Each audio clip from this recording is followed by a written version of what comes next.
Friends, तो अभी तक हमने एपी पढ़ा, जीपी पढ़ा। आज हम पढ़ेंगे हार्मोनिक प्रोग्रेशन, एचपी। क्या पढ़ेंगे हम लोग? Harmonic progression. इसको हम लोग जानेंगे ये है क्या। ठीक है, तो हमें पता है एपी क्या होता है।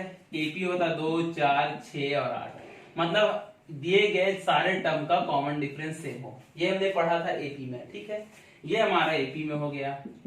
जीपी में क्या होता है? जिसका कॉमन रेशियो बराबर हो। अगर इससे डिवाइड करेंगे 2, इसको इससे डिवाइड करेंगे 2, इसको इससे डिवाइड करेंगे तो 2, तो हो गया जीपी में।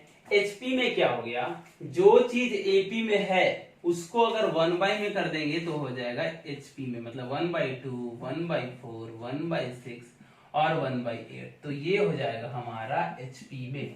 ठीक है, तो एचपी और एपी में क्या अंतर है? जो सीरीज हमारा एपी में दिया गया है उसको अगर 1/1/1 कर देंगे तो वो हो जाएगा हमारा एचपी में। तो एचपी क्या हुआ, समझ में आया? ऐसा सीरीज जो एपी में हो उसको अगर हम 1/1 रेसिप्रोकल कर देंगे तो वो टर्म आ जाएगा हमारा एचपी में। तो यहां तक समझ में आया? तो चलिए हम लोग आगे बढ़ते हैं। तो इसको हम लोग एक थोड़ा सा अगर डिफिनेशन की तरह से देखें कि कैसे अगर डिफाइन होता है, क्योंकि हम समझ रहे हैं तो देखते हैं कैसे होता है। अगर हमारा कोई A1, A2, A3 अगर ये AP में है तो HP में क्या होगा? 1/A1, 1/A2, 1/A3, तो ये हमारा हो जाएगा HP में। यही हमने पढ़ा रूल कि AP में जो टर्म होता है उसका 1/1/1 कर देंगे तो वो टर्म हो जाएगा हमारा HP में। ठीक है, तो ये हमारा HP में हो जाएगा। ठीक है, तो D कैसे निकलेगा? इसका D निकालना चाहे तो D कैसे निकलेगा? 1/A2 माइनस 1/A1, ऐसे निकलेगा D, क्योंकि इसका ये सेकंड टर्म होगा, ये इसका पहला टर्म होगा, तो D ऐसे निकलेगा। ठीक है, अगर इसका nth टर्म निकालें तो कैसे निकलेगा? सेम AP है, सिर्फ 1/, करना है तो A plus n minus 1 into D। यही हमने अभी तक पढ़ा कि ये कैसे निकालेंगे। ठीक है, तो एपी और एचपी में क्या अंतर है? जो सीरीज एपी में होगा उसको अगर 1/1 रेसिप्रोकल कर देंगे तो वो टर्म एचपी में हो जाएगा। अब डी कैसे निकलेगा? दूसरे टर्म को पहले टर्म से घटा देंगे, हमने एपी में पढ़ा था। एन कैसे निकलेगा? 1/a plus n minus 1 into D. ये समझ में आया?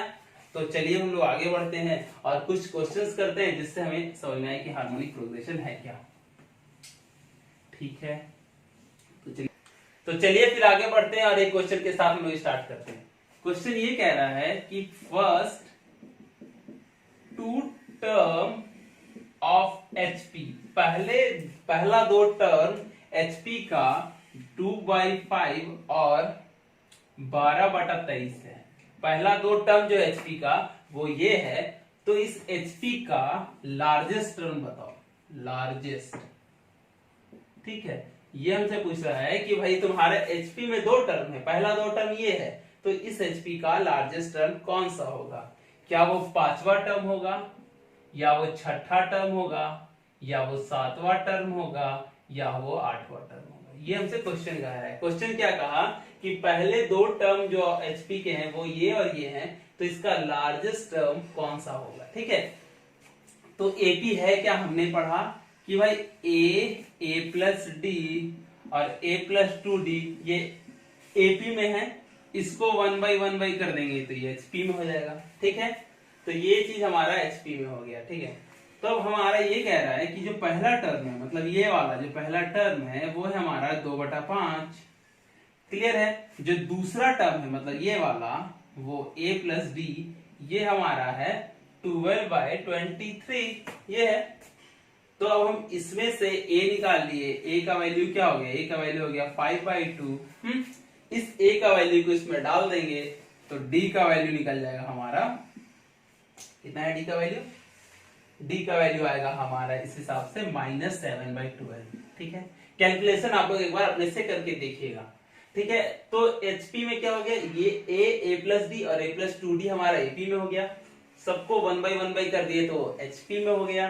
पहला टर्म बोल रहा था, ये जो हमारा पहला टर्म है ये है 2/5, ये जो हमारा दूसरा टर्म है ये है 12/13। यहां से a निकाल लिए और इस a को इसमें डाल दिए तो d का वैल्यू आ गया -7/12।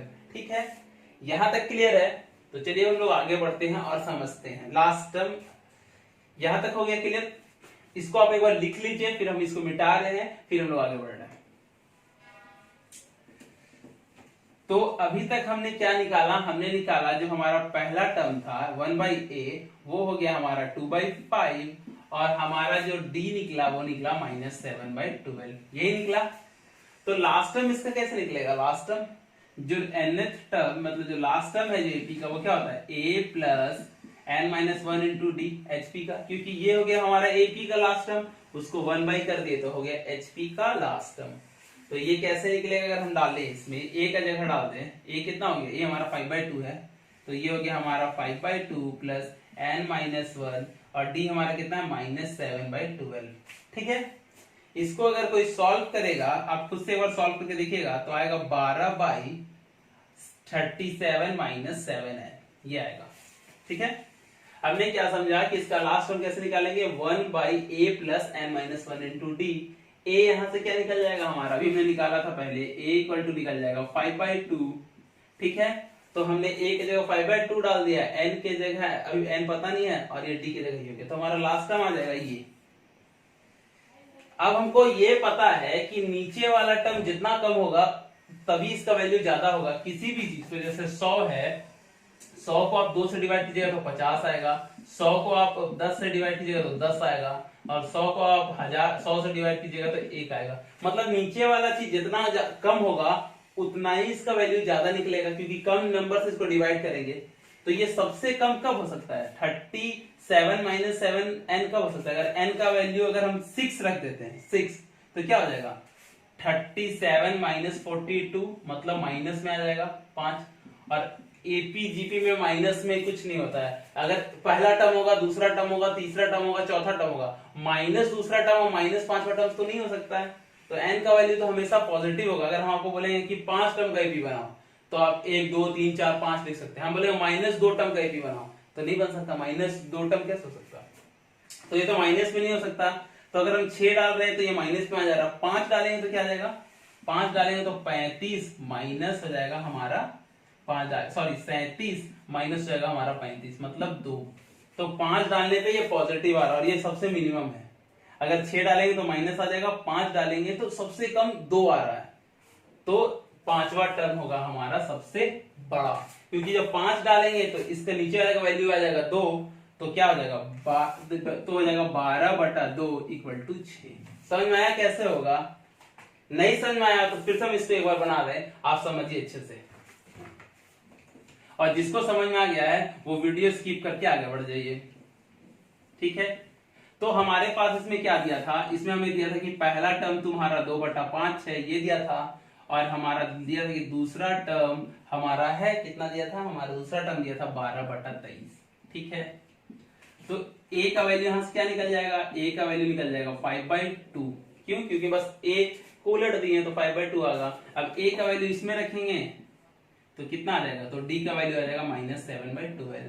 ठीक है, अभी अगर हम जो लास्ट टर्म निकालते हैं तो लास्ट टर्म कैसे निकलता है, 1/a plus n-1 into d, यही निकलता है। अब हमको a का भी वैल्यू पता है और d का भी वैल्यू पता है, -7/12। ठीक है, तो अगर इसको कोई सॉल्व करेगा तो आएगा 12/37 माइनस हमारा आएगा कितना 7n।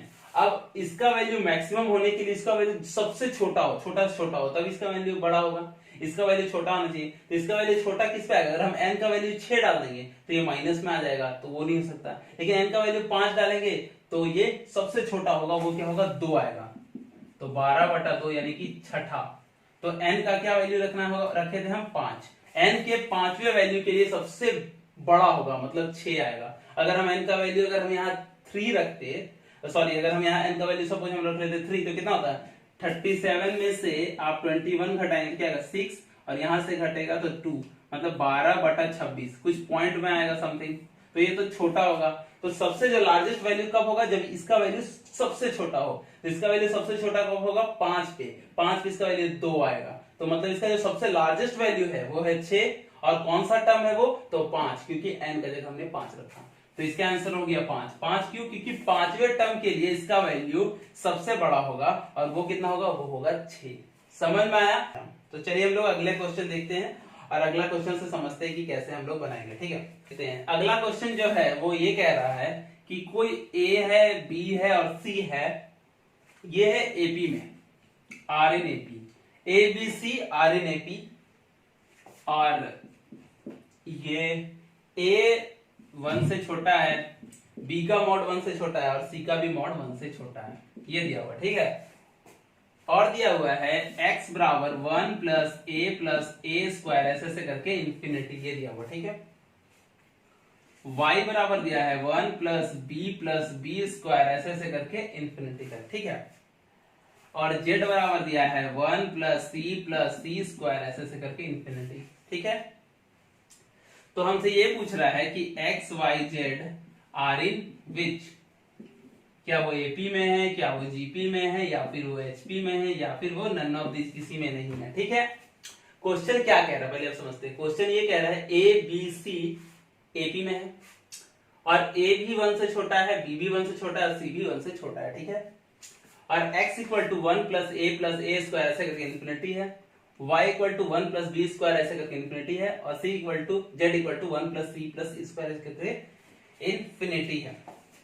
तो हम लोग जीपी में क्या पढ़े थे कि इनफाइनाइट टर्म का जो हमारा फॉर्मूला था वो क्या था? s equal to a divided by 1 by r, यही पढ़े थे। तो यहां से क्या आ जाएगा? पहला x इक्वल टू a क्या है 1 और r क्या है? a है। देखिए इसको इससे डिवाइड कीजिएगा तो a होगा, इसको इससे डिवाइड कीजिएगा तो a होगा, तो x equal to 1 by a, ठीक है। उसी तरह y equal to 1 by b और z equal to 1 by c, यही होगा। क्योंकि अगर हम देखें कि अगर हमारा ये जीपी में, तो जीपी में हमने क्या पढ़ा था? a divided by 1 by r, तो a हो गया 1 और r हो गया, इसमें देखिए किसी को डिवाइड किया तो a रहेगा, तो 1 बाई a। उसी तरह से ये हो गया, ठीक है। अब अगर हम समझे, अगर हमारा a b c AP में है, तो हमने एक चीज पढ़ा था कि AP में कुछ भी जोड़ देंगे, कुछ भी घटा देंगे तो भी वो AP में ही रहेगा।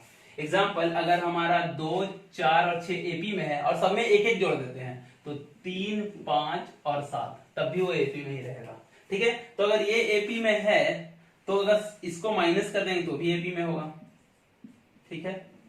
और अगर इसमें कुछ जोड़ दे, सपोज हम इसमें 1 जोड़ देते हैं तो भी AP में होगा, तो सब में 1 जोड़ दिया तो भी AP में होगा। तो ये वाला सीरीज AP में है, तो अगर इसको हम डिवाइड कर दे, अगर इसको हम 1 बाई कर दे, 1 by a, 1 by 1 minus b और 1 माइनस 1 बाई c, तो ये क्या आएगा? ये एपी में है, तो 1 बाई वाला किस में आएगा? एचपी में। तो इसका आंसर आएगा x y z are in HP. कैसे समझे हम लोग? फिर से चलिए समझते हैं। क्वेश्चन ये कह रहा था कि कोई ए बी सी ए बी में है, पहला बात तो a भी छोटा है 1 से, b भी छोटा है 1 से, c भी छोटा है 1 से, ठीक है। और x बराबर दिया था 1 plus a square equal to infinity, y equal to दिया था 1 plus b square up to infinity, z equal to 1 plus c square equal to up to infinity. तो x y z किसमें है, ये हमसे क्वेश्चन कह रहा था, ठीक है। अभी हम लोग जीपी में पढ़े थे कि अगर ये इनफाइनाइट टर्म है तो उसका सम होता है a divided by 1 minus r, ठीक है। तो a इसका क्या है? 1 है, r क्या है? a है, किसी भी किसी से डिवाइड कीजिएगा तो आएगा a। तो ये हो गया x equal to 1 by a, y equal to हो गया 1 बाई बी और z इक्वल टू हो गया 1 बाई सी। जीपी से हमने पढ़ा था। अब हमने ये समझा कि अगर कोई ए बी सी एपी में है, ये हमें क्वेश्चन में दिया था कि ए बी सी एपी में है, ठीक है। तो कोई भी अगर एपी में है, जैसे 2, 4, 6 अगर एपी में है, तो इसको अगर माइनस भी कर दें तो भी एपी में होगा। -2, -4 और -6 देखिए एपी में है। ये -2 में -2 जोड़ दिया तो -6, -4 में -2 जोड़ दिया तो -6, ठीक है। और हमने एपी में ये भी पढ़ा था कि अगर इसमें कुछ भी जोड़ेंगे तो भी एपी में होगा, तो हम सब में 1 1 जोड़ दिया तो क्या आ जाएगा? -1, -3 और -5। ये देखिए ये भी एपी में है। तो अगर जो ए बी सी एपी में है तो दोनों तीनों को अगर माइनस से गुना कर देंगे तो भी एपी में आएगा, और तीनों में 1 1 1 जोड़ देंगे तो भी एपी में आएगा। तो अगर ये चीज हमारा एपी में है तो इसको 1 बाई 1 बाई 1 बाई करेंगे तो क्या आएगा? एचपी में आएगा। तो x क्या है? 1 बाई ए, y क्या है? 1 बाई बी और z क्या है? 1 बाई सी। तो ये क्या आएगा? एचपी में आएगा। समझ में आया? तो चलिए भी हम लोग आगे बढ़ते हैं और अगला क्वेश्चन देखते हैं। अगला क्वेश्चन ये कह रहा है कि कोई x है, ठीक है। x भी 1 से बड़ा है, y भी 1 से बड़ा है और z भी 1 से बड़ा है। क्या है? x भी 1 से बड़ा है, z भी 1 से बड़ा है और y भी 1 से बड़ा है और r इन जीपी। ये किसमें है? ये जीपी में है, ठीक है। तो ये किसमें होगा? 1/1 plus log x, 1/1 plus log y और 1/1 प्लस लॉग z। ये किसमें होगा? ये पूछ रहा है। क्या ये एपी में होगा, क्या ये जीपी में होगा, क्या ये एचपी में होगा या फिर किसी में नहीं होगा? नन ऑफ दीज में होगा। हमसे क्या कहा कि एक्स वाई जेड जीपी में है। हमने आपको एक प्रॉपर्टी लिखाया था कि अगर एक्स वाई जेड अगर जीपी में है तो log x, log y और log z ये होगा एपी में। ये हमने पढ़ाया था आपको, अगर ध्यान होगा, नहीं ध्यान है तो आप इसको एक बार अपना पुराना वीडियो देखिए और उससे समझ में आएगा कि अगर x y z जीपी में है तो log x, log y और log z एपी में होगा, ठीक है। अब ये एपी में हो गया। अब हमने पढ़ा है एपी में कुछ भी जोड़ेंगे या घटाएंगे तो भी एपी में रहता है। तो 1 plus log x, 1 plus log y और 1 प्लस लॉग z ये भी एपी में होगा, क्योंकि सब में 1 जोड़ दिया तो ये एपी में होगा। अगर हम इसमें 1/1 लगा दे, मतलब इसको अगर रेसिप्रोकल कर दे तो ये एचपी में हो जाएगा। हमने यही पढ़ा था कि एपी को अगर 1 कर दिया जाए तो वो एचपी में हो जाता है। तो ये किस में हो जाएगा? एचपी में हो जाएगा। तो यही आपसे पूछ रहा था कि ये किस में होगा, तो ये एचपी में होगा। कैसे हमने समझा? हमने जीपी का प्रॉपर्टी डाला था कि एक्स वाई जेड अगर जीपी में होगा तो log x, log y और log z एपी में होगा। तो अगर इसमें अगर हम कुछ जोड़ेंगे तो भी एपी में होगा और सबको 1/1 कर देंगे तो वो किस में आएगा? एचपी में आएगा। समझ में आया कैसे क्या करते हैं? तो चलिए हम लोग आगे बढ़ते हैं और देखते हैं हम लोग एएम, जीएम और एचएम। तो चलिए आज हम लोग देखते हैं एएम क्या है। एएम होता है, पहले हम एएम से स्टार्ट करते हैं। एएम को हम लोग कहते हैं अर्थमेटिक मीन। मीन का क्या मतलब हुआ? मीन का मतलब पहले छोटे से तौर पे समझते हैं मीन है क्या। जैसे एक एग्जांपल, मेरे पास 10 रुपया है, मेरे पास ए बंदा मैं हूं, मेरे पास 10 रुपया है, मेरा फ्रेंड है उसके पास 20 रुपया है, ठीक है। तो हम मीन निकालें, मतलब बराबर बराबर हिस्सेदारी हो, बराबर पैसा हमें मिले, बराबर पैसा उसको भी मिले। तो कैसे हो सकता है? तो दोनों को हम जोड़ देंगे, जितना अमाउंट दिया उसको जोड़ देंगे। और कितने लोग हैं? एक और दो लोग, तो 2 लोग हैं तो डिवाइड किया तो 30/2 15, मतलब ए को भी 15 देंगे और बी को भी 15 देंगे, ठीक है। तो 15 15 30 हो जाएगा। तो क्या मीन का क्या मतलब है? मीन का मतलब है जो भी दिया हुआ है क्वांटिटी, जो भी दिया हुआ है अमाउंट, उसको इक्वली सेम पोर्शन में सभी बंदों पे बांटना। तो जैसे ए के पास 10 रुपया था, बी के पास 20 रुपया था, तो दोनों को 15-15 रुपया दे दिए। कैसे निकालेंगे? जो भी क्वांटिटी दिया रहेगा सबको जोड़ देंगे और डिवाइड कर देंगे जितना पर्सन दिया गया है। सपोज अगर हमारे पास तीसरा बंदा और होता है, एक बंदा, और उसके पास मान लिए हमारे पास ये 30 है और उसके पास मान लिया एक के पास 3 रुपया होता, ठीक है। तो तीनों में बराबर बराबर कैसे बढ़ता? तो 10 प्लस 20 प्लस 3 डिवाइडेड बाई अगर कितना होगा? 3, क्योंकि 3 बंदे हैं, 1 2 और 3, तो ये 33 डिवाइडेड बाई 3 मतलब 11। तो मतलब इसको भी 11 रुपया मिलता, इसको भी 11 मिलता और इसको भी 11 मिलता, ठीक है। सॉरी। तो हमने क्या सीखा? मीन का क्या मतलब है? मीन का मतलब है कि जो भी दिया गया आपके पास वैल्यू है, उस वैल्यू को सबको जोड़ दो, नंबर ऑफ टर्म जितने दिए उसे डिवाइड कर दो। इससे क्या होगा? इससे हमें पता चलेगा कि इक्वली सब में डिवाइड हुआ, ठीक है। समझ में आया? तो फिर चलिए हम लोग आगे बढ़ते हैं और समझते हैं। फिर मान लिया हमारा कोई टर्म है ए, कोई टर्म है बी, ये एपी में है दोनों, ठीक है। इसके अंदर कोई अगर हम मीन डाले, कोई मीन डाले, सपोज कोई मीन डालते, कोई नंबर डालते, A1 A2 A3 ऐसे ऐसे करके AN नंबर डाल दिया। किसके अंदर डालना?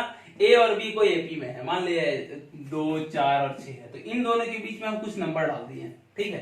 कितना नंबर डालिए? सपोज n नंबर डाल दिए, ठीक है। तो फिर हमारा डी का क्या फॉर्मूला आ जाएगा? मीन के लिए हम बता रहे हैं। तो अगर हम इसके बीच में n नंबर ऑफ फैमिली में नंबर को डाल दिए हैं तो इसमें टोटल टर्म कितना हो जाएगा? ये n और ये 1 और ये 1, मतलब टोटल n प्लस 2 टर्म हो जाएगा। अगर a और b के बीच में हम n नंबर ऑफ टर्म्स डाल दिए तो टोटल टर्म्स क्या हो जाएगा? n plus 2। तो हमारा लास्ट टर्म क्या हो जाएगा? b फर्स्ट टर्म क्या हो जाएगा? तो हमने हमारा जो फॉर्मूला है, सबसे पहले फॉर्मूला लिखते हैं। फॉर्मूला एपी का क्या होता है, Tn equal to a plus n minus one into d, यही हमने पढ़ा था पक्का। तो Tn क्या होगा, सबसे लास्ट टर्म क्या हो जाएगा बी, पहला टर्म क्या हो जाएगा ए, और n कितना है हमारे पास, n मतलब नंबर ऑफ क्वांटिटी कितना है हमारे पास। अब n हो गया हमारा n प्लस 2, देख रहे n तो ये हो गया एक ये और एक ये, ठीक है। तो n क्या हो गया हमारा, n हो गया हमारा n प्लस 2, ठीक है। अगर ये n कंफ्यूजन दे रहा है तो सपोज इसको हम ले लेते हैं फॉर्मूला को m, ठीक है। मतलब कि T equal to a plus m minus one into d. तो m कितना हो जाएगा, नंबर ऑफ टर्म कितना हो जाएगा, नंबर ऑफ टर्म हमारे पास हो गया n प्लस 2, तो n plus 2 minus one into d. तो d का क्या फॉर्मूला हो जाएगा, d का फॉर्मूला हो जाएगा b minus a divided by n plus 1, ठीक है। ये फॉर्मूला हमने समझा। फॉर्मूला क्या समझा कि अगर n नंबर ऑफ टर्म्स अगर a और b के बीच में डाला जाए, कौन सा टर्म है, इसको बोलते हैं, जो टर्म डाला जाता है उसको बोलते हैं अरिथमेटिक मीन। अभी समझ के चलिए, आगे हम बताएंगे। तो मान लीजिए कि अगर n number of arithmetic mean a और b के बीच में डाला जाए तो d का फॉर्मूला हो जाएगा b माइनस ए n प्लस 1। इसको याद रखिएगा, नोट्स में लिख लीजिए। कैसे हुआ, अभी हम समझाए थे आपको कि कोई a है कोई b है, इसके अगर बीच में अगर n नंबर ऑफ टर्म्स को डाल दिया तो कितना टर्म हो गया, n ये और एक ये और एक ये, तो n प्लस 2। हम ये जानते हैं कि लास्ट टर्म का फॉर्मूला क्या होता है, a plus n minus one into d. तो लास्ट टर्म b है, फर्स्ट टर्म a है, और टोटल टर्म कितना है n plus 2, n plus 2 minus one into d. तो d का फॉर्मूला निकल गया ये, ठीक है। ये समझ में आया, आप इसको मिटाइए, फिर अभी हम आगे बढ़ते हैं।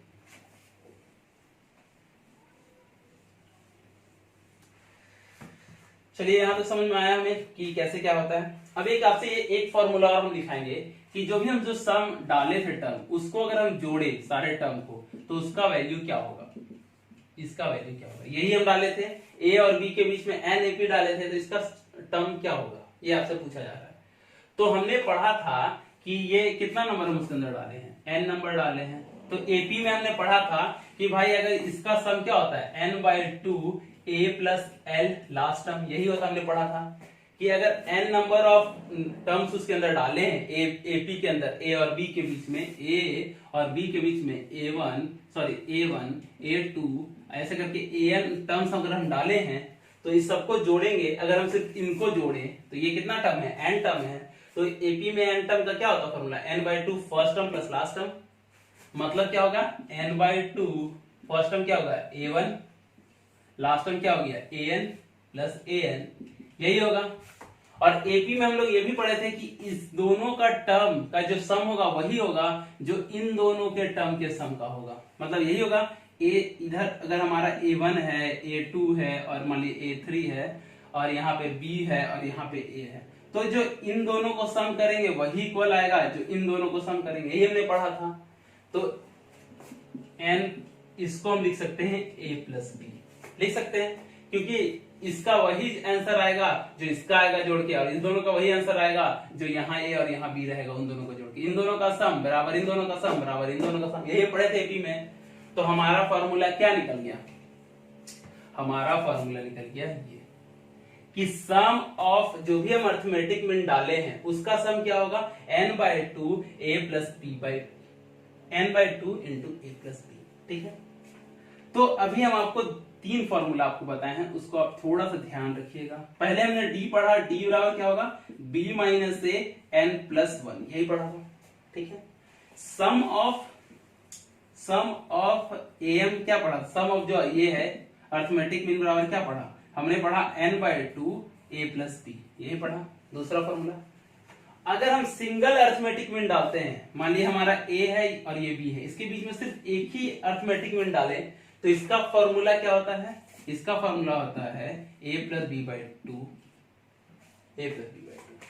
कैसे होगा सोचिए जरा सा, अगर a 2 रहता और ये अगर 6 रहता भी, इसके बीच में कोई अरिथमेटिक मीन डालना है तो कैसे निकालेंगे, 2 प्लस 6 डिवाइडेड बाई 2, तो कितना हो गया 8, 8 डिवाइडेड बाई 2 कितना हो गया 4, तो ये डालेगा 4। अब देखिए AP में है तो ये देखिए 2 हो गया, ये हो गया 2, 2 का डिफरेंस है, तो हाँ AP में है। तो सिंगल AM का फॉर्मूला क्या हो गया, ये हो गया A1 is equal to A plus B divided by 2, ठीक है। तो इसको हम मिटा रहे हैं, ठीक है।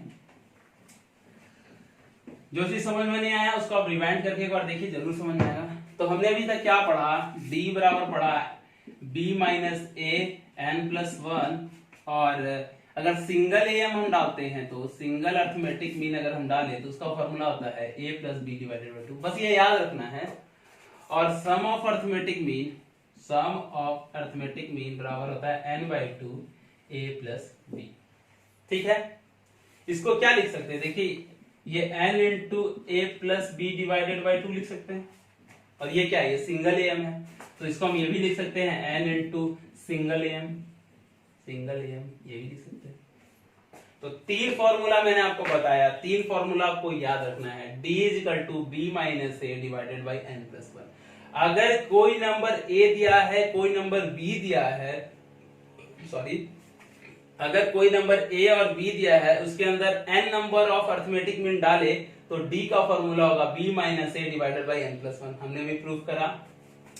सिंगल अर्थमेटिक मीन का फॉर्मूला होगा a plus b divided by two, ठीक है, और सम ऑफ अर्थमेटिक मीन का जो फॉर्मूला होगा n by two a plus b, ठीक है। अब a प्लस बी अगर हमारा सिंगल एम ही होता है तो इसको हम लिख सकते हैं n इंटू सिंगल एम। तो चलिए इस पे बेस्ट एक क्वेश्चन करते हैं, फिर हम लोग जीएम देखेंगे, ठीक है। एक बार हम लोग थ्योरी कंप्लीट कर लेते हैं अगले वीडियो में, फिर हम लोग इसका प्रैक्टिस क्वेश्चन करेंगे। चलिए ठीक है, फिर आगे बढ़ते हैं। तो ना अर्थमेटिक मीन पे बेस्ट एक क्वेश्चन देखते हैं। क्वेश्चन ये कह रहा है कि an plus b n divided by दिया हुआ है n by a by a का पावर n माइनस वन और b का पावर n माइनस वन, ये अर्थमेटिक मीन है, is arithmetic mean between a and b। ये क्या है, ये है arithmetic mean between a and b। तो n का क्या वैल्यू होगा, what is the value of n, ये हमसे पूछा जा रहा है। 0 1 2 और 3। अर्थमेटिक मीन, ज्योमेट्रिक मीन और जो हम एचएम पढ़ रहे हैं, ये बहुत ज्यादा इंपॉर्टेंट टॉपिक नहीं है, लेकिन थोड़ा सा हल्का पेचीदा है, तो आप इसको 2 बार देखिए इस वीडियो को, आपको सब समझ में आ जाएगा। बाकी इस क्वेश्चन को हम लोग देखते हैं, तो करते करते सब कुछ कवर हो जाएगा। जो अगर कॉन्सेप्ट आपको एक बार में समझ में नहीं आ रहा, उसको आप एक बार रिवाइंड कीजिए, एक चीज को 2 बार देखिए, आपको जरूर समझ में आएगा, ठीक है। ऐसे एक point exam point of view से उतना इंपॉर्टेंट नहीं है, लेकिन जब हम पढ़ रहे हैं तो हर कुछ को कवर करते हुए चलेंगे, कुछ भी हम छोड़ेंगे नहीं, ठीक है। अब ये कह रहा है, ये जो नंबर है ये है single arithmetic mean between a and b. तो हमने पढ़ा था single arithmetic mean between a and b is होता है a plus b divided by two. यही हम लिखवाए थे पीछे, आपको याद होगा कि single M between a and b is होता है a plus b divided by two, ठीक है। और ये दिया हुआ है हमारा ए का पावर एन प्लस बी का power n divided by a का पावर एन माइनस वन और बी का पावर एन माइनस वन। तो एन का वैल्यू क्या होगा, ये कह रहा था सिंगल एम है बिटवीन ए एंड बी, तो सिंगल एम को लिख दिया। और सिंगल एम ए और बी का फॉर्मूला के हिसाब से क्या होता है, a plus b divided by two. Single M between a and b क्या होता है, a plus b divided by two, हमको आपको बता दिए हैं। और क्वेश्चन में दिया है सिंगल एम है ये वाला, तो दोनों बराबर होना चाहिए, ठीक है। अब इसको सॉल्व करके एन का वैल्यू निकालना है। अब आप इसको सॉल्व करने नहीं बैठिएगा, सॉल्व करिएगा, 2-4 क्वेश्चन बर्बाद करिएगा अपना। तो हम सीधा सीधे ऑप्शन को डालते हैं और ऑप्शन डाल के देखते हैं क्या ये इसके बराबर हो पा रहा है या नहीं। तो ऑप्शन से उठा के डाल दिया। अब देखिए कि अगर हम 0 डालेंगे तो ये -1 में आ जाएगा, तो 0 नहीं डालते, पहले 1 से डालते हैं। 1 डाला जाए तो क्या होगा, a का पावर 1 प्लस b का पावर 1 और a का पावर 1 माइनस 1 प्लस b का पावर 1 माइनस 1, ठीक है। तो a का पावर 1 तो 1 ही होता है, a ही होगा, b का पावर 1 भी b ही होगा, और a का पावर 0 क्या होता है 1, b का पावर क्या होगा 0 1, तो ये क्या हो गया a plus b divided by 2, और यही इसके बराबर हो रहा है। तो n का वैल्यू क्या होगा 1। कैसे समझा हमने ये समझा कि ये जो क्वेश्चन दिया हुआ, ये टर्म दिया है, ये है arithmetic mean between a and b, ठीक है। तो arithmetic mean between a and b हमने फॉर्मूला पढ़ा था a plus b divided by 2, तो ये जो दिया हुआ है ये इसके बराबर होगा। तो अब n का वैल्यू निकालना, n का वैल्यू हम सॉल्व नहीं करेंगे, सीधा सीधे ऑप्शन से डाल देंगे। अगर हम 0 डालते तो देखते हैं -1 हो जाता है, a का पावर -1 तो दिक्कत होता, तो हम a का k की जगह 1 डाले, 1 डाले तो a का वैल्यू 1, b का पावर 1, a का पावर 1 माइनस 1, b का पावर 1 माइनस 1, तो आ गया a plus b divided by 2, और यही चाहिए था, तो इसलिए इसका वैल्यू होगा a का n का पावर 1। जब समझ में आया तो चलिए हम लोग पढ़ेंगे ज्योमेट्रिक मीन। चलिए समझते हैं क्या है।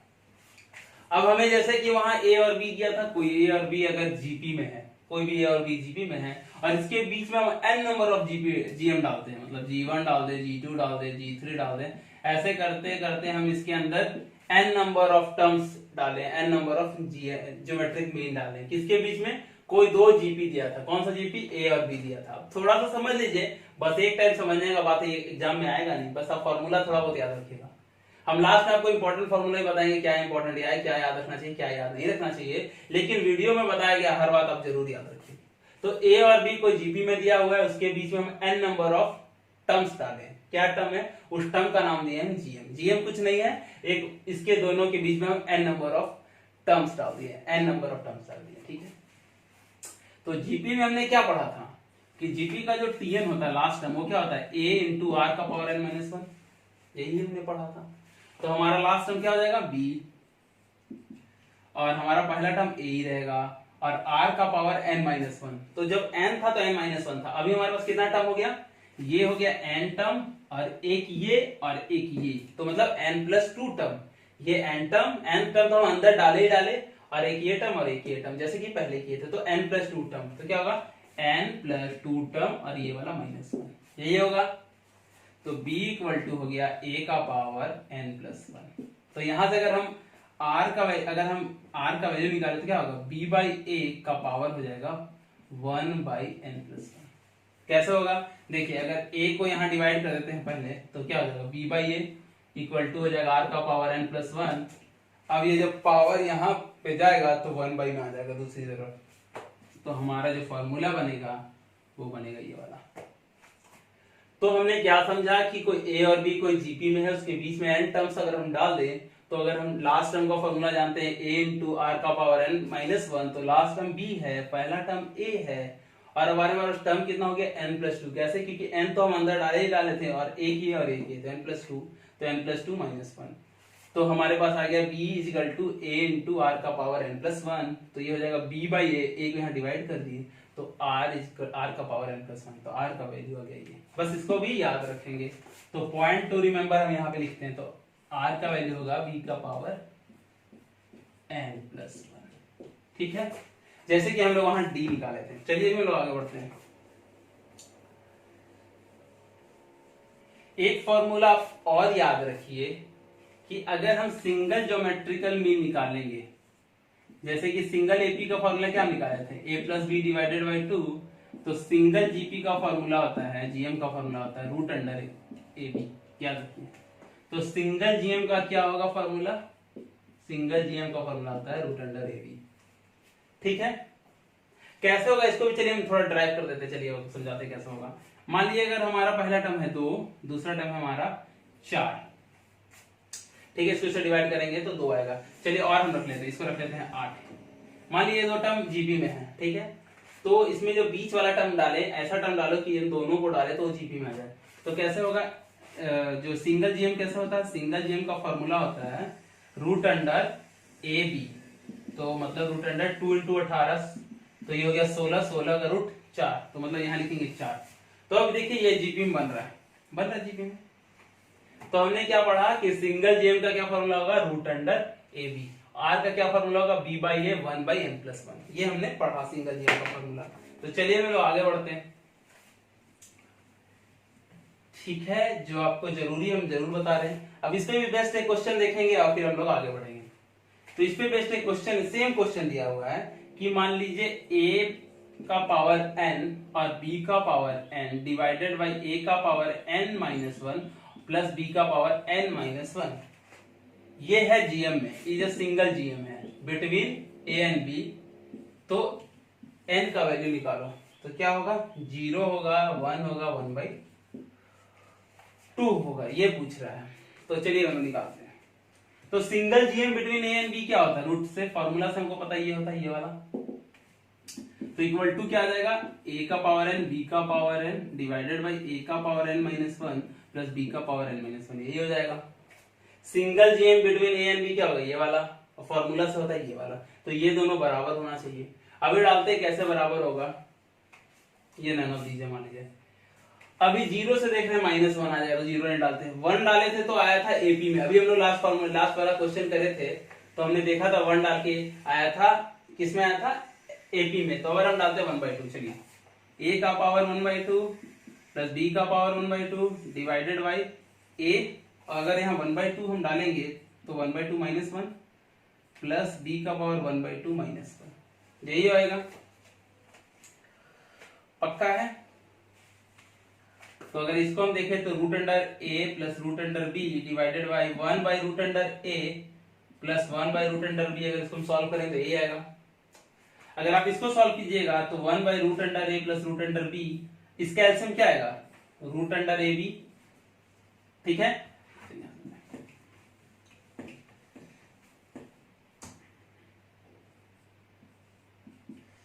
तो चलिए एक क्वेश्चन इसको हम लोग सॉल्व करते हैं। तो अभी हम लोग को फॉर्मूला से पढ़े थे कि सिंगल जीएम का फॉर्मूला क्या होता है, root under a and b, यही फॉर्मूला होता है, ठीक है, root under a b formula होता है। और क्वेश्चन में दिया है ए का पावर एन प्लस बी का power n divided by a का पावर एन माइनस 1 और बी का पावर एन माइनस 1। तो हम जीरो नहीं डालेंगे, जीरो डालेंगे तो माइनस 1 हो जा रहा है, जीरो नहीं डालते हैं। 1 डाल के हमने देखा था एपी आया था, तो अगर 1/2 डालते हैं, चलिए अगर हम 1/2 डालें तो a का पावर 1/2 प्लस b का पावर 1/2, ठीक है। तो a 1 माइनस 1/2 माइनस 1, n की जगह 1/2 डालें तो 1/2 माइनस 1 प्लस b का पावर 1/2 माइनस 1, ठीक है। ये क्या हो गया, किसी का पावर 1/2 क्या होता है, मतलब रूट अंडर a, ठीक है, प्लस रूट अंडर b, ये हो जाएगा a का पावर माइनस 1/2, अगर हाफ घटेगा 1 में तो हाफ आएगा माइनस का, तो इसको हम लोग क्या लिख सकते हैं, हम लोग लिख सकते हैं 1 by root under a plus 1 by root under b, ठीक है।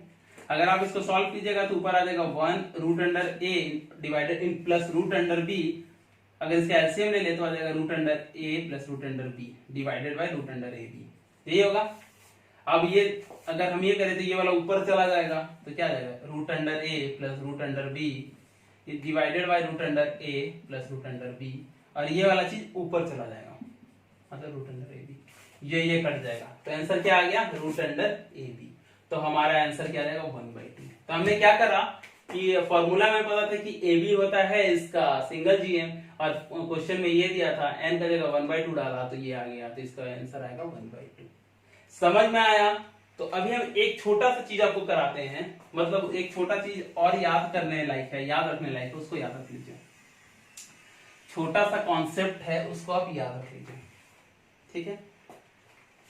तो चलिए हम लोग आगे बढ़ते हैं और समझते हैं कि सिंगल एपी बराबर एम बराबर हमने क्या पढ़ा था, a plus b divided by 2। Single G M बराबर क्या पढ़ा था कि रूट अंडर ए बी, ठीक है। अभी हम आपको पढ़ाते हैं एक छोटा सा क्वाड्रेटिक इक्वेशन का एक आपको फॉर्मूला पढ़ाते हैं। जब क्वाड्रेटिक इक्वेशन हम आपको अच्छे से पढ़ाएंगे तब हम आपको अच्छे से बताएंगे, लेकिन अभी के लिए आप समझिए।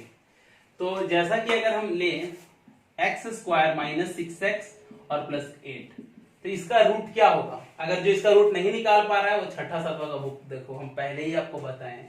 जो निकाल पा रहा है उसको पता है कि इसका रूट होगा 4 और 2। रूट क्या होता है वो भी हम बताए हैं कि इस वैल्यू को अगर x की जगह डाल देंगे तो इसको 0 कर देगा। अगर हम 4 डाल रहे देख रहे हैं 16 माइनस 6 इंटू 4 प्लस 8 मतलब इक्वल टू 0। तो रूट क्या होता है, रूट एक ऐसा वैल्यू होता है जिसको अगर x की जगह डाल दे तो इसका वैल्यू 0 कर देगा, 2 को भी डालेगा तो 0 कर देगा। तो क्वाड्रेटिक इक्वेशन हम लोग पढ़ेंगे। अभी के लिए आप सिंपल सा ध्यान रखिए कि क्वाड्रेटिक इक्वेशन में होता है कि ये अगर रूट है किसी भी इक्वेशन का तो उस इक्वेशन को कैसे लिख सकते हैं, x² minus sum of roots, ठीक है, into x plus product of roots. क्या लिखवाए हम आपको, x² minus sum of root plus product of root. तो देखिए x² हो जाएगा, इसमें सम ऑफ रूट क्या हो जाएगा, माइनस जाएगा 4 प्लस 2 इंटू एक्स, और प्रोडक्ट ऑफ रूट क्या होगा, मतलब 4 इंटू 2, तो क्या आएगा x² minus 6x plus 8। Same equation आ रहा है। तो ये मतलब लिखने का तरीका है कि मान लीजिए कोई भी क्वाड्रेटिक इक्वेशन आपको बनाना है, मान लीजिए ये वाला बनाना है आपको, ये आपको निकालना है, ठीक है। तो कोई भी क्वाड्रेटिक इक्वेशन निकालिए जब आपका रूट दिया रहे। अगर आपको पता है कि 4 और 6 रूट है तो उसका क्वाड्रेटिक इक्वेशन क्या बनेगा, आपसे ये पूछेगा। ये हम लोग क्वाड्रेटिक इक्वेशन पढ़ेंगे, लेकिन एक फीचर है एबीजीपी का, इसलिए हम आपको बता रहे हैं। अभी के लिए नहीं समझ में आ रहा तो आप इसको क्विट कर सकते हैं, लेकिन आप समझिए फिर भी कि हमको रूट दिया हुआ है किसी इक्वेशन का, तो क्वाड्रेटिक इक्वेशन बनाना है। तो कैसे बनाएंगे, x square minus sum of root into x plus product of root, ये फॉर्मूला होता है। X square minus sum of root plus product of root. तो देखिए एक्स स्क्वायर हो गया, तो रूट क्या दिया था, 4 और 2 दिया था, तो 6 हो गया, 4 और 2 6x, और प्रोडक्ट ऑफ रूट क्या हो गया, 4 इंटू 6 मतलब 8। समझ में आया कि कैसे निकाल सकते हैं, x square plus sum of root into x plus product of root. तो ये आ गया, और ये आना भी चाहिए था, ठीक है। समझ में आया, तो चलिए इसको मिटाते हैं। तो मान लीजिए कि अगर हमारा 2 रूट रहता है a प्लस बी, ए और बी रहता 2 रूट, तो कैसे लिखते हैं, x square minus a plus b plus a b, यही लिखते हैं, ठीक है। तो क्या हो जाता, एक्स स्क्वायर, इस फॉर्मूला से a प्लस बी का वैल्यू क्या आ जाएगा, इसको यहां ले जाएंगे तो माइनस 2a इंटू एक्स, और अगर g का value root under a b है तो ए बी बराबर क्या हो जाएगा, जी स्क्वायर हो जाएगा। तो यहां लिखेंगे जी स्क्वायर इक्वल टू 0। समझ में आया कैसे है, नहीं समझ में आया तो चलिए हम फिर से समझाते हैं, ठीक है। इसको मिटा रहे हैं। हमने आपको क्वाड्रेटिक इक्वेशन का एक फॉर्मूला बताया कि अगर आपको रूट पता है, रूट आपको अगर पता है तो कैसे निकालिएगा क्वाड्रेटिक इक्वेशन, निकालिएगा x square minus sum of root plus product of root equal to 0, यही हम बताए थे आपको। तो अगर हमारा a और b अगर रूट है तो कैसे निकलेगा, a plus b into a b equal to 0। अब हम a में पढ़े थे कि a बराबर होता है a plus b divided by 2, तो यहां से अगर निकाले तो a plus b equal to 2a आ जाएगा। gm से हम पढ़े थे g बराबर होता है रूट अंडर ए बी, तो ए बी बराबर हो जाएगा जी स्क्वायर। तो इसको हम वहां रख देते हैं, तो क्या आ जाएगा, x square minus 2ax plus g square equal to 0, ठीक है। तो ये फॉर्मूला है, ये फॉर्मूला बोल रहा है कि अगर तुम्हारा अर्थमेटिक मीन a है और ज्योमेट्रिक मीन g है तो उसका क्या क्वाड्रेटिक इक्वेशन होगा, तो उसका क्वाड्रेटिक इक्वेशन होगा ये। कैसे आया, क्या आया, समझिए। आप एक बार रिवाइंड करके आपको समझ में आएगा, नहीं समझ में आएगा तो हम आपको क्वाड्रेटिक इक्वेशन में अच्छे से समझाएंगे। चलिए इस पे बेसिक क्वेश्चन देखते हैं, पहले आप उस क्वेश्चन को देख लीजिए, समझ में आता है तो ठीक है, नहीं तो फिर इसको आप एक बार रिवाइंड करके देखिए। चलिए मिटा रहे हैं। तो हमारे पास इसके बेस पे क्वेश्चन है, वो क्वेश्चन ये कह रहा है कि ये जेएनयू में आया हुआ क्वेश्चन है कि अगर 2 number have arithmetic mean 9, 2 number दिया है, 2 नंबर, ऐसे लिखिए 2 नंबर हैविंग अर्थमेटिक मीन है 9, क्या है, ठीक है, अर्थमेटिक मीन 9 है और ज्योमेट्रिक मीन दिया हुआ है 4। 2 नंबर है जिसका अर्थमेटिक मीन 9 है और ज्योमेट्रिक मीन 4 है, तो उसका रूट ऑफ क्वाड्रेटिक इक्वेशन क्या होगा, तो रूट ऑफ,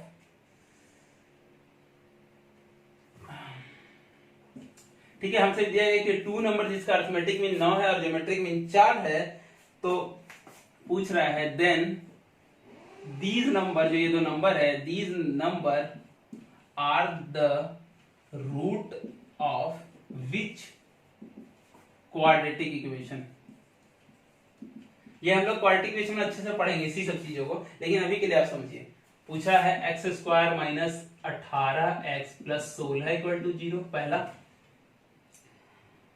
दूसरा बोल रहा है एक्स स्क्वायर, सॉरी ये minus 18x plus 16 equal to 0। तीसरा x square minus 9x plus 4 equal to 0, और चौथा है नन ऑफ दीज, ठीक है। तो हमें क्या दिया है कि 2 नंबर का अर्थमेटिक मीन कितना दिया है, a plus b divided by 2 equal to दिया है 9 दिया है। 2 नंबर का अर्थमेटिक मीन 9 है तो a plus b divided by 2 equal to 9, और उसका ज्योमेट्रिक मीन दिया है 4, मतलब रूट अंडर ए बी दिया है 4, ठीक है। तो ए बी का क्या फॉर्मूला हो जाएगा, तो अगर हमें एम दिया है, a दिया है 9 और b g दिया है 4, तो हमने फॉर्मूला पढ़ा था जब a और g दिया जाए तो क्वाड्रेटिक इक्वेशन कैसे निकालते हैं, x square minus 2ax plus G का स्क्वायर इक्वल टू 0। तो क्या हो जाएगा, x square minus 2 into 9x plus 4 का स्क्वायर, तो क्या आ जाएगा x square minus 18x plus 16 equal to 0। तो मतलब ऑप्शन बी इज करेक्ट। ठीक है, समझ में आया कैसे करेंगे। हमें दिया था कि am बराबर 9 दिया है, gm बराबर 4 दिया है, तो पूछ रहा है क्वाड्रेटिक इक्वेशन क्या होगा। तो a बराबर 9 है, g बराबर 4 है, तो हमने ये फॉर्मूला पढ़ा था a is x square minus 2x plus g square, तो उसकी जगह हमने डाल दिया तो हमें आ गया आंसर। ठीक है, समझ में आया कैसे क्या करना है। तो चलिए हम लोग आगे बढ़ते हैं और देखते हैं एक बार HM। तो चलिए हम लोग आगे बढ़ते हैं और HM को देखते हैं। तो हमारा कोई नंबर है, सपोज A नंबर है और B नंबर है, ये हमारा अगर हमारा किसमें है HP में है, तो फिर इसमें भी हम बहुत n नंबर ऑफ टर्म्स डालेंगे, ऐसे करके HN नंबर ऑफ टर्म्स डालेंगे। तो अब इसका हम फॉर्मूला निकालते हैं, सबका निकाले थे। तो हमारा 2 नंबर दिया है A और B, उसके बीच में हम n नंबर्स ऑफ HM डाल दिए, तो कैसे निकलेगा। अगर ये HP में है तो हम बताए थे इसको पहले AP में कन्वर्ट करो, तो 1/H2 ऐसे से करके 1/HN और 1/B हो जाएगा। ठीक है, तो ये हो गया AP में। तो AP का क्या फॉर्मूला हो गया, लास्ट टर्म का 1/B इक्वल टू पहला term plus n-1 into D। ठीक है, तो n कितना हो जाएगा, फिर n+2 हो जाएगा। कैसे, क्योंकि ये वाला n टर्म और ये एक और ये एक, तो n+2 टर्म, तो क्या होगा 1/B equal to 1/A plus n+2 -1 into D। ठीक है, तो D का फॉर्मूला यहां से क्या निकल के आ जाएगा, A minus B divided by n+1 into AB, ये आ जाएगा।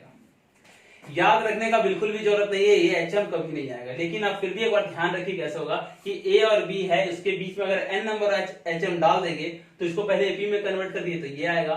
तो AP के अनुसार क्या हो जाएगा, last term is equal to पहला term plus n-1 into D। तो लास्ट टर्म तो ये हो गया, फर्स्ट टर्म तो ये हो गया, अब n की जगह n+2 डाल देंगे क्योंकि n+2 टर्म है, -1 इंटू D, तो D का फॉर्मूला ये आ गया। तो बस जो 3 चीज HM, GM और AM में याद रखने लायक है वो ये है जो भी हम लिखने वाले, बस इतना याद रखना है, इसके अलावा कुछ भी याद नहीं रखना है। बस इतना याद रखना है कि सिंगल AM, बस इतना याद रखना, सिंगल AM बराबर क्या होता है A plus B divided by 2, GM बराबर क्या होता है √AB, और HM बराबर होता है, आप याद रख लीजिए 2AB divided by A plus B, ये होता है। बस अब ये 3 चीज फॉर्मूला को याद रखिए, बस इसके अलावा कुछ नहीं। तो AM बराबर क्या होगा A plus B divided by 2, GM बराबर क्या हो जाएगा √AB, और HM बराबर हो जाएगा 2 into A into B divided by A plus. तो AM, GM और HM के लिए ये हम लोग थ्योरेटिकल जितना समझना था उतना मोर देन सफिशिएंट समझ लिए।